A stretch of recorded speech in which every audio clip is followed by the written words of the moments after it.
Hello students, 11th class history lesson number 11th, lesson name modernization, path to modernization. इस lesson में हम दो countries के बारे में पढ़ रहे हैं। पहला जो टॉपिक है वो जापान के बारे में है और दूसरा चाइना के बारे में है। जापान और चाइना दोनों एशिया कॉन्टिनेंट के ईस्टर्न कंट्री हैं।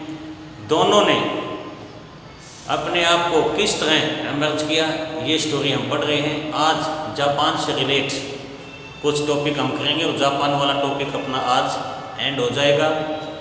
तो हम आज करेंगे क्या, modernization and tradition. Japan 20th century के सेकेंड डिकेड से ही वेस्टर्न कंट्री के संपर्क में आया, कनेक्शन में आया। और जापान में कुछ ऐसे लोग हैं, ऐसे इंटेलेक्चुअल पर्सन हैं जो ये कहते हैं कि जापान को अपने आप को एशियन कॉन्टिनेंट से निकाल लेना चाहिए और हम पूरी तरह से यूरोप और अमेरिका कंट्री से हमारा कनेक्शन हो जाना चाहिए। ऐसे कुछ इंटेलेक्चुअल पर्सन में यूकीची हैं जो ये कहते हैं कि एशिया कॉन्टिनेंट से हमें जापान को निकाल लेना चाहिए, क्योंकि वो एशियन कंट्री की कल्चर को पसंद नहीं करते। तो यूकीची जैसे इंटेलेक्चुअल पर्सन, क्योंकि ये ज़्यादातर मोस्टली वेस्टर्न कंट्री में इन्होंने अपनी लाइफ को स्पेंड किया है। यूकीची एक ऐसे पर्सन रहे हैं जो अमेरिका में जापान के एम्बेसडर भी रहे हैं और एक सामुराई फैमिली से रिलेट थे। तो इनका ये मानना था कि एशियन कॉन्टिनेंट के जो कंट्री हैं वो बहुत बैकवर्ड हैं, जापान ने इनके साथ कोई कनेक्शन नहीं रखना चाहिए। इसके साथ साथ जापान की दूसरी आइडियोलॉजी वाले लोग कहते हैं कि जापान को अपनी डेवलपमेंट का जो बेस है, प्लेटफॉर्म है, वो यहाँ की मॉरल वैल्यूज से निकालना चाहिए। यानी अपनी ट्रेडिशन, अपने कल्चर को हमें नहीं भूलना है और उनको बेस बना करके हमें जापान को डेवलप करना है। तो इस तरह यहाँ पर जापान के अंदर 20th सेंचुरी के सेकेंड और थर्ड डिकेड के अंदर दो आइडियोलॉजी, दो विचारधारा इस तरह काम कर रही हैं। यहाँ पर जब ये लोग जो नेटिव लोग हैं, जो नेटिव परंपरा को, नेटिव कस्टम को, नेटिव ट्रेडिशन को आगे ले जाना चाहते हैं, इन लोगों ने यहाँ पर जापान के अंदर 1930 में जब वहाँ पर इलेक्शन हुए तो इन्होंने यहाँ पर क्या कहा है कि यहाँ की वुमेन्स को भी जो है ना वोट का राइट मिलना चाहिए। तो जापान इस तरह अपने आप को जो है ना आगे ले जा रहा है। जापान एक मॉडर्न कंट्री बन चुका है, जापान एक पावरफुल कंट्री अब बनता जा रहा है। नेक्स्ट टॉपिक क्या है, डेली लाइफ। कि जापान के अंदर क्या है, होता है कि जापान इतना डेवलप हो गया है कि वहाँ पर हर तरह का सोर्स, हर तरह का प्रोडक्शन जापान के मार्केट में मिलना शुरू हो गया है। जो फैमिली पहले जॉइंट फैमिली थी, अब वो टूट करके न्यूक्लियर फैमिली बन गई हैं, क्योंकि सब लोगों को रहने के लिए जापान की गवर्नमेंट ने येन को बांटा है।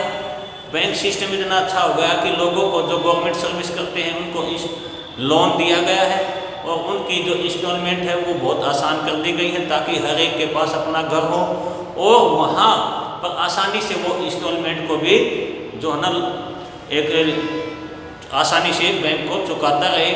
हर एक चीज़ मार्केट में जो मिलने से वहाँ जो है ना अब क्या है, जॉइंट फैमिली टूट करके न्यूक्लियर फैमिली में आना शुरू हो गई है। इसके साथ साथ जापान के अंदर और क्या होता है, कार क्लब खुल गए हैं। जापान के जो शहर हैं वहाँ पर इलेक्ट्रिकल जो है ट्रामा चलने लग गए हैं, रेडियो, आकाशवाणी, दूरदर्शन, ये सारी चीज़ें जो है ना अब जापान में डेवलप हो गई हैं। अब जापान के अंदर सिनेमा घर जो है ना वो ओपन हो गए हैं। जापान में अब बहुत सारे ऐसे शहरों में पार्क भी बना दिए गए हैं जहाँ पर लोग अपनी इच्छा के साथ घूम सकते हैं। तो इस तरह जापान जो है बाकी यूरोपियन कंट्री से किस तरह, बाकी एशियन कंट्री से किस तरह जो है ना आगे निकल गया है। नेक्स्ट और लास्ट टॉपिक क्या है, आफ्टर सेकेंड वर्ल्ड वॉर। अब जापान को अपने आप पर प्राउड हो गया है, जापान की पावरफुल सेना बन गई है, वो जर्मनी को फॉलो कर रहा है। सेकेंड वर्ल्ड वॉर में एक्सिस पावर की तरफ से जापान लड़ा है, तो दूसरी तरफ जो अलायंस पावर है जिसमें इंग्लैंड, फ्रांस, यूएसए और यूएसएसआर पार्टिसिपेट कर रहे हैं। ये सेकेंड वर्ल्ड वॉर की शुरुआत कहाँ से होती है? जब जापान ने अमेरिका के पर्ल हार्बर पर अटैक कर दिया है। पर्ल हार्बर पर अटैक होते ही अमेरिका ने जापान से जो ना अपना बदला लेने की सोची है, और यहाँ पर जापान के ऊपर अमेरिका ने सेकेंड वर्ल्ड वॉर के अंदर क्या होता है कि 6 अगस्त 1945 हिरोशिमा, 9 अगस्त 1945 नागासाकी के ऊपर जो ना लिटिल बम डाल दिए हैं, जिसकी वजह से ये दो शहर पूरी तरह से इन दो शहरों का डिस्ट्रक्शन हो चुका है। अब क्वेश्चन ये आता है कि अमेरिका ने ये बम जो है क्यों डाले गए? अमेरिका का कहना है कि यदि ये बम नहीं डाले जाते तो शायद जापान नहीं रुकता, जापान को रोकने के लिए ऐसा किया गया है। यहाँ पर अब जापान डिफीट हो गया है, एक तरह से जापान जो है ना ये मानो आपदा भी आ चुकी है, और दूसरी साइड जापान एक ऐसा कंट्री भी है जहाँ पर वोल्केनिक अर्थक्वेक, सुनामीज हमेशा एक्टिव रहती हैं। लेकिन फिर भी जापान 1960 के डिकेड में फिर से इमर्ज हो गया है, उसने अपने आप को फिर से रिकवर कर लिया गया है। ऐसे इंडिकेटर हमें कौन से मिलते हैं? 1964 के अंदर जापान के अंदर ओलंपिक गेम्स का होना क्या बताता है कि जापान फिर से एक डेवलप कंट्री बन गया है। इसके पीछे चाहे बेशक अमेरिका का हाथ रहा हो, अमेरिका ने जापान की सेकेंड वर्ल्ड वॉर के बाद बहुत हेल्प की है। तो यहाँ पर 1964 में क्या हुआ है? ओलंपिक गेम हुए हैं, जो एक बहुत बड़ी अचीवमेंट जापान की रही है। 19 यहीं पर 1960-70 डिकेड में यहाँ पर जापान में बुलेट ट्रेन आ गई है, जिनकी पेश गति जो है ना पर आवर 200 या 300 किलोमीटर हो चुकी है। तो जापान कितनी तेज़ी से जो है ना यहाँ पर आगे बढ़ रहा है। सेकेंड वर्ल्ड वॉर के बाद हम एक चीज़ और जापान में देखते हैं कि जापान के अंदर डेमोक्रेसी जो है ना आ गई है, इलेक्शन अब जो है ना हो गए हैं। इलेक्शन में पहली बार यहाँ पर वुमेन्स ने वोट जो है ना अपना वोट डाला है।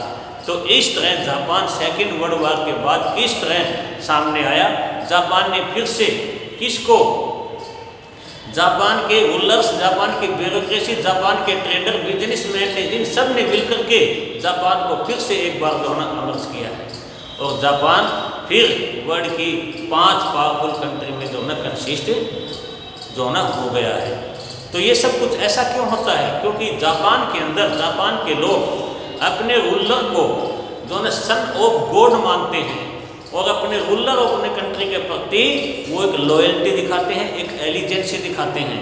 तो इस तरह कोई भी कंट्री बहुत आगे निकल जाता है। जैसे हम जापान की हिस्ट्री पढ़ रहे हैं, जापान में कोई भी नेचुरल सोर्स नहीं है, जापान में एग्रीकल्चर भी डेवलपमेंट नहीं है, तो फिर वहाँ पर इंडस्ट्री मैन्युफैक्चरिंग ऐसे कैसे? क्योंकि वो बाहर के देशों से जो रॉ मटेरियल लाता है और मैन्युफैक्चरिंग करता है, उस पर टेक्निक लगाता है और इस तरह अर्निंग करता है। इस तरह जापान जो है बहुत आगे जो है ना एशियन कॉन्टिनेंट के कंट्री से आगे निकल चुका है। मैंने पहले बता दिया था कि जापान एक ऐसा कंट्री है जो ऑलमोस्ट 20,000 आइलैंड का कंट्री है, जिसमें मेन 4 आइलैंड हैं जो बड़े हैं, जिसमें शिकाकू, क्यूशू, होन्शू, होक्काइडो है। और जापान की कैपिटल जो टोक्यो है, वो इसके जो आइलैंड है वो कौन से में है? वो होन्शू में है।